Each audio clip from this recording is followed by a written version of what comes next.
तो आज सीएजी की रिपोर्ट ने इस बात को साबित कर दिया है कि आम आदमी पार्टी की सरकार ने ओल्ड एक्साइज पॉलिसी को हटाकर सही फैसला लिया। सीएजी रिपोर्ट बताती है कि जो नई एक्साइज पॉलिसी थी, इंक्रीज्ड ट्रांसपेरेंसी थी, उसमें ब्लैक मार्केट सेल्स को कर्ब करने के तरीके थे और उसमें दिल्ली सरकार के रेवेन्यू को बढ़ाने के तरीके थे।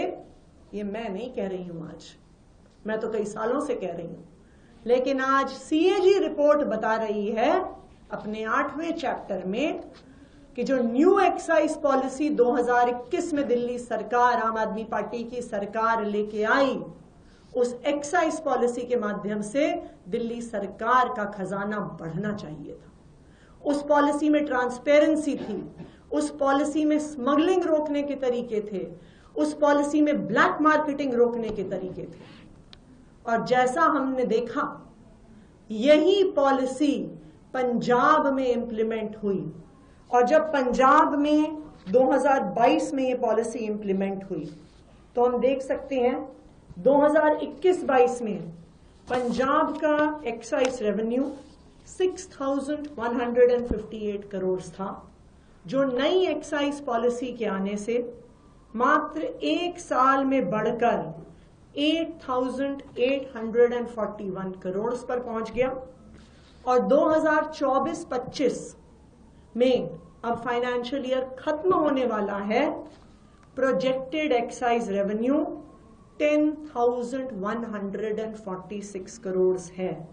यानी 2021 से 2025 में इस न्यू एक्साइज पॉलिसी से, जो ट्रांसपेरेंट है, जो स्मगलिंग रोकती है, जो ब्लैक मार्केटिंग रोकती है, उसमें पंजाब में 65% इंक्रीज इन रेवेन्यू हुआ है। सीएजी रिपोर्ट यह भी बताती है कि अगर ये पॉलिसी दिल्ली में ठीक तरीके से इंप्लीमेंट होती तो दिल्ली की एक्साइज रेवेन्यू 4,108 करोड़ से बढ़कर 8,911 करोड़ तक पहुंच जाता, मात्र एक साल में।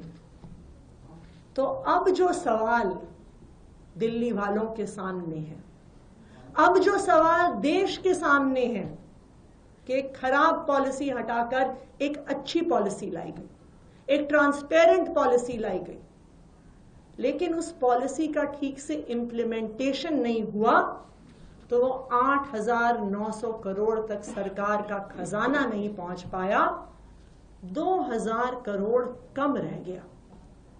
तो ये 2,000 करोड़ कम रहने के पीछे किसका हाथ है? किसने रोकी इस पॉलिसी की इंप्लीमेंटेशन?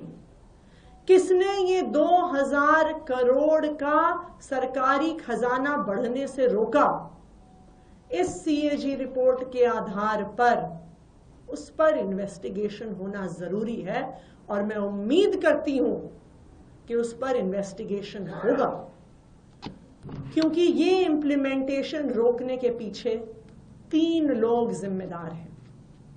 सबसे पहले भारतीय जनता पार्टी के लेफ्टिनेंट गवर्नर, सबसे पहले कसूरवार, जिन्होंने न्यू एक्साइज पॉलिसी इंप्लीमेंट नहीं होने दी, बीच में रोड़े अटकाए, उस पॉलिसी को जमीनी स्तर पर नहीं उतरने दिया। कसूरवार number 2 central bureau of investigation, जिसने इस पॉलिसी का 1 साल पूरा होने से पहले इस पॉलिसी के आधार पर एफआईआर करी। कसूरवार नंबर 3 इन्फोर्समेंट डायरेक्टोरेट, जिन्होंने इस पॉलिसी खत्म होने के 1 साल पहले ही इस पॉलिसी पर ईसीआईआर करी।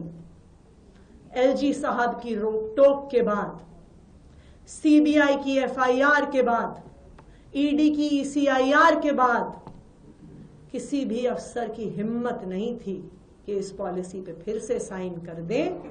और वो पॉलिसी जो 8,900 करोड़ रुपए प्रतिवर्ष ला सकती थी, आज सीएजी की रिपोर्ट ये बता रही है कि उस पॉलिसी को ठीक से इंप्लीमेंट नहीं किया गया। तो आज हमारी ये मांग है कि भारतीय जनता पार्टी के एलजी साहब, भारतीय जनता पार्टी की सीबीआई और भारतीय जनता पार्टी की इन्फोर्समेंट डायरेक्टोरेट पे इन्वेस्टिगेशन हो।